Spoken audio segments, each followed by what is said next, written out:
orang yang paling berkontribusi menyesatkan saya di jalan yang benar bernama politik ini namanya Kanda Haji Andi Samsudin Arsyad. Kasih saya SPK, surat perintah kerja, jadi transportir kek, jadi penyedia alat berat kek, biar nanti dari SPK-nya saya bisa ke bank, kemudian bank bisa kemudian buat ngutang tuh. Orang tuh boleh penjahat, perampok, nggak punya akhlak, nakal, tapi ada branding of politik yang kemudian membuat orang itu harus dibikin bagus kan.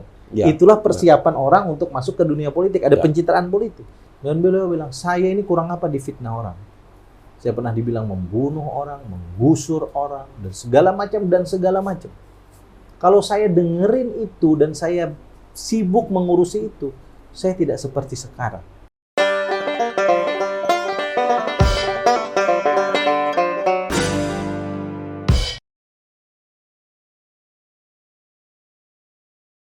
Dan sampai akhirnya terpilih jadi anggota DPR. Ya, saya terpilih waktu itu di usia paling muda, 36 tahun. Oke. Nah, kemudian ini Bang juga yang jadi ramai juga nih Bang. Semasa Bang Rifki jadi anggota DPR di tingkat pusat ya di DPR RI, sering sekali Bang Rifki ini menciptakan isu-isu, kemudian narasi-narasi, kemudian pemberitaan-pemberitaan yang itu cukup kontroversi Bang di tengah masyarakat kita, khususnya Kalimantan Selatan. Mungkin ya ini tidak pernah terjadi atau tidak ada yang pernah melakukan hal ini, baik itu anggota DPR kita yang ada di kabupaten kota ataupun di provinsi, bahkan di tingkat pusat. Seperti misalkan halnya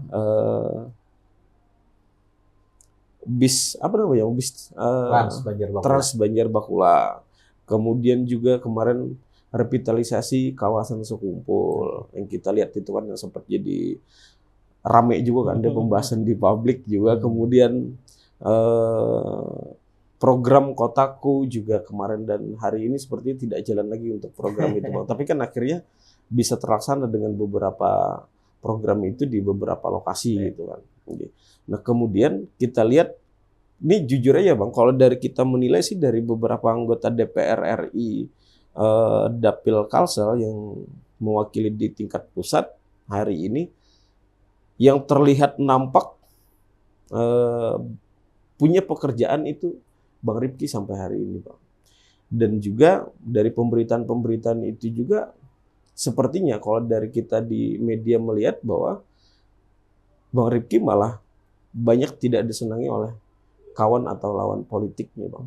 Karena mungkin terlihat Bang Rifki terlalu menonjol, kemudian terlalu bergerak bekerja, terlalu mengakui bahwa dia adalah anggota DPR satu-satunya yang saat ini sedang bekerja. Mungkin itu yang dinilai oleh lawan politik, sehingga juga itu berdampak terhadap beberapa pekerjaan seperti di Sekumpul kemarin menuai kritik dan kita tahulah beberapa kepentingan di dalam. Nah, tanggapan Bang Rifki sendiri Bang terkait hal itu setelah masuk dunia politik ternyata ada musuh baru lagi nih. Bukan musuh itu. Jadi gini Adinda, kita tuh kan selama di dunia ini kita akan dihadapkan pada dua sisi yang nggak bisa kita elakkan. Kita dikasih kenikmatan pada satu sisi, tapi juga pasti akan ada ujian pada sisi yang lain. Kalau mau nikmat semua itu nanti di surga. Kalau mau sakit semua itu namanya di neraka. Selama di dunia kita pasti akan dicoba oleh dua hal itu yang tidak akan pernah lepas pada diri kita. Dan karena itu sepanjang kita meyakini apapun yang kita kerjakan di dunia ini baik, menurut saya show must go on. Saya tidak pernah berpikir akan kritik dan seterusnya. Bukan berarti saya tidak mendengarkan kritik, bukan. Tapi ketika saya meyakini apa yang saya kerjakan itu baik, untuk kepentingan kemaslahatan orang banyak, kepentingan banua bangsa dan negara, saya nggak pernah dengerin tuh apa yang kemudian disampaikan oleh orang-orang tersebut gitu.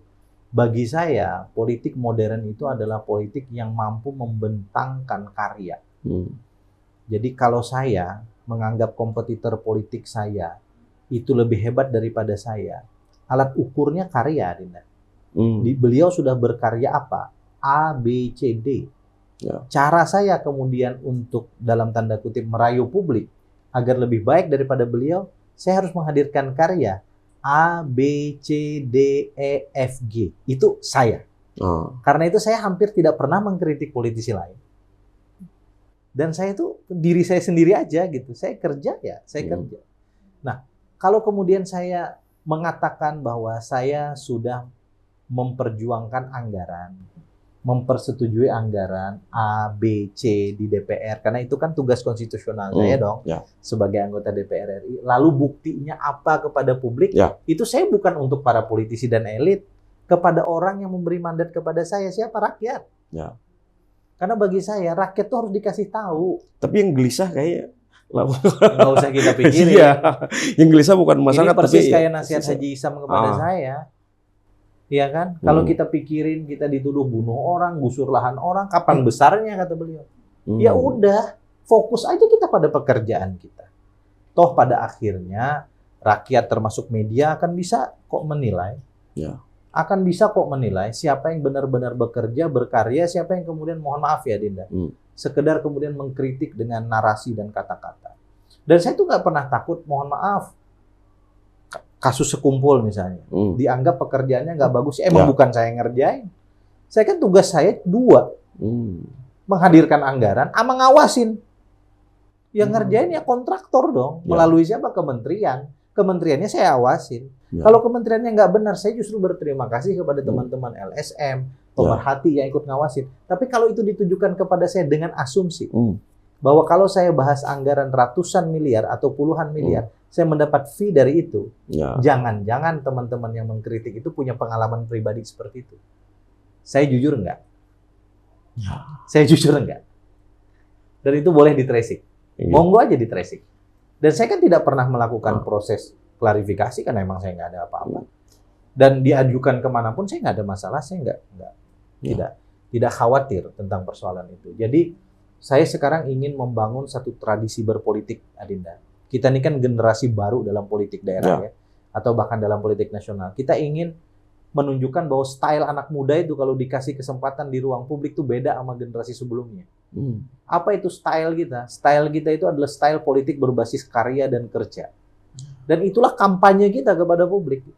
Nah, kalau yang lain menganggap ini sok-sokan, bahaharan, pindah musti, kelajuan, itu terserah. Bagi saya tuh iri banget sama politisi yang mampu bekerja dan memiliki bukti konkret kepada rakyatnya. Dan referensi saya, mohon maaf, tidak sekedar Kalimantan Selatan. Referensi saya adalah deretan politisi nasional dan deretan politisi dunia. Dulu saya mengajar perbandingan hukum tata negara. Saya punya referensi yang banyak terkait dengan kinerja anggota parlemen di dunia ini. Yang mereka memang bekerjanya begitu. Bahkan di tempat lain itu lebih keren. Di Amerika tuh beberapa senator, Adinda, setiap 3 bulan dia rilis top yang dia kerjain. Loh, orang kan tidak mungkin mampu merilis 3 bulanan atau 6 bulanan atau bahkan 1 tahunan kalau nggak ada yang dikerjain. Di tempat kita kan enggak. Di tempat kita kalau kita rilis, saya itu sebetulnya senang merilis pekerjaan saya kan. Bikin video lah saya, bikin statement lah saya. Itu kan sebetulnya saya ingin mempertanggungjawabkan kepada konstituen saya. Loh, kalau saya nggak bekerja, apa yang mau saya katakan? Tapi ya saya juga memahami bahwa ini budaya baru dalam budaya politik Kalimantan Selatan. Pada akhirnya kan saya menjadi pembanding bagi yang lain. Tapi jujur ingin saya katakan, saya tidak pernah menganggap mereka tidak bekerja. Teman-teman saya, senior-senior saya itu diam enggak. Mereka juga bekerja, tapi mungkin style, gaya, dan konsepnya berbeda sama saya. Oke, siap. Terkait itu juga, Bang. Untuk setelah itu, Bang, ya, setelah pembahasan terkait kontroversi PIN di anggota DPR, kemudian cepat sekali nih, Bang, setelah dari akademisi kemudian jadi anggota DPR, kemudian ambisi Bang Rifki sendiri pengen jadi gubernur Kalimantan Selatan, Bang. Ini juga menjadi pertanyaan publik. Ini orang sebegitu cepatnya baru 1 periode jadi anggota DPR RI dibandingkan dengan anggota DPR RI yang lain yang sudah beberapa periode tapi tidak ada ambisi seperti itu, Bang. Sehingga mungkin di pemikiran-pemikiran politik ya Bang Rifki mungkin dinilai secara budaya Kalsel juga ini kelajuan nih orang nih gitu kan. Lah, baru aja ini lahir kan kemudian udah pengen ngerebut ini itu apa segala macam gitu. Nah ini jadi pembahasan kita juga Bang di media sendiri mungkin terkait siapa sosok Bang Rifki gitu. Nah motivasi Bang Rifki sendiri sebenarnya untuk jadi gubernur Kalimantan Selatan di tengah pembicaraan-pembicaraan atau omongan-omongan secara politis, keberadaan Pian dan juga dianggap Pian adalah orang Hajisam dan yang lainnya karena ada pro kontra juga nih Bang di sisi itu. Nah apa sih Bang yang sedang ada dalam pikiran Bang Rifki untuk merebut gubernur Kalimantan Selatan di periode selanjutnya? Ya bahasanya mungkin bukan merebut, Dinda. Saya menawarkan gagasan, menawarkan diri untuk kemudian menjadi bagian dari kandidasi gubernur Kalimantan Selatan. Hasilnya kan terserah rakyat dan Allah Ta'ala. Dan kita belum tahu, pemilihannya belum, hasilnya belum. Dan semua orang kan berhak untuk kemudian menawarkan diri. Adinda EET kan juga boleh dong ngomong, saya selama ini sudah punya pengalaman di media, rasanya saya ingin menawarkan diri menjadi calon wali kota Banjarbaru misalnya. Kan boleh kan, ya, Dinda? boleh, Masa orang dilarang gitu? Nah, kalau dibilang saya baru 1 periode di DPR RI, harusnya berperiode-periode, saya ingin katakan enggak juga tuh. Saya mohon maaf, Pak Manbirin terakhir sekretaris camat di Kecamatan Banjarmasin Barat. Ya. Dan alhamdulillah ternyata seorang sekcam begitu nyalon jadi gubernur dikasih mandat juga sama rakyat. Rasa-rasanya kalau jadi anggota DPR, ya nggak jelek-jelek amat lah portofolio saya. Walaupun 1 periode? 1 periode ya cukup lah. Barack Obama juga cuma 1 periode jadi senator, habis itu jadi presiden. Ya kan? Ya. Jadi saya pikir alat ukurnya bukan soal periode dan apa latar belakang kan bukan. Tapi apa yang kita tawarkan dan apakah tawaran kita itu punya kesamaan dengan kehendak rakyat. Itulah prinsip dasar kedaulatan rakyat. Prinsip dasar demokrasi. Dan karena itu kita hargai semua orang sekarang yang sedang ingin menawarkan dirinya, gagasannya, atau mungkin pikiran-pikiran dan karyanya untuk ikut dalam kontestasi pemilihan gubernur Kalimantan Selatan. Saya kenapa kemudian start lebih awal dibanding calon yang lain? Soal style, Adinda. Sekali lagi, saya ini generasi yang dididik melalui satu governance, tata bekerja yang accountable dan transparan. Jadi ya saya jadi anggota parlemen, saya accountable dan transparan. Hampir tiap hari saya upload apa yang saya kerjakan. Ya, berbeda dengan anggota DPR. Saya cuma mau ngasih tahu saya itu sedang kerja gitu. Ya kan? Saya sedang kerja. Karena itulah pertanggungjawaban saya kepada rakyat saya. Apakah rakyat saya senang atau tidak, terserah rakyat saya. Tapi saya yakin mereka punya rasio dan hati nurani untuk menilai siapa yang bekerja dan tidak bekerja. Nah, kenapa saya juga katakan bahwa saya mau jadi calon gubernur? 1 tahun yang lalu, saya ingin bilang kepada rakyat saya bahwa yang namanya Rifki, orang Barabai, orang kampung ini yang bukan dari generasi darah biru politik ini, ya bukan siapa-siapa ini, sedang ingin menawarkan gagasan yang saya sebut dengan Kalsel baru, Kalsel lebih baik. Ini itu konsepnya bagaimana itu Bang? Itu juga yang jadi pandangan Abang sendiri untuk Kalimantan Selatan hari ini dan ke depan apabila Abang diberi kesempatan untuk memimpin Kalimantan Selatan, konsep Kalsel baru, Kalsel lebih baik itu seperti apa Bang? 1, saya menempatkan Kalsel itu berada pada kompetisi yang sangat ketat di tingkat nasional, regional, dan internasional. Karena itu kita membutuhkan pemimpin yang mampu membawa Kalsel dalam era kompetisi yang tidak ringan itu. Jadi Kalsel bukan hanya hidup untuk Kalsel. Menjadi gubernur Kalsel itu bukan sekedar gubernur di 13 kabupaten kota, bukan. Tapi gubernur yang mampu berdiri sama tinggi, duduk sama rendah, dengan plus minus. Sekarang kita punya 39 provinsi di Indonesia. Plus minus kita mampu berdiri sama tinggi, duduk sama rendah dengan para gubernur di kawasan Asia Tenggara.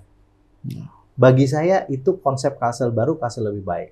Karena itu kita perlu cara memimpin yang baru. Memimpin yang punya kompetensi nasional dan global. Memimpin yang kemudian mampu membawa komunikasi kita itu diperhitungkan di tingkat yang lebih besar, di tingkat nasional. Dan implikasi dari kepemimpinan baru itu akan membawa pada proses pembangunan yang akseleratif. Saya punya pengalaman 4 tahun di Senayan, Adinda.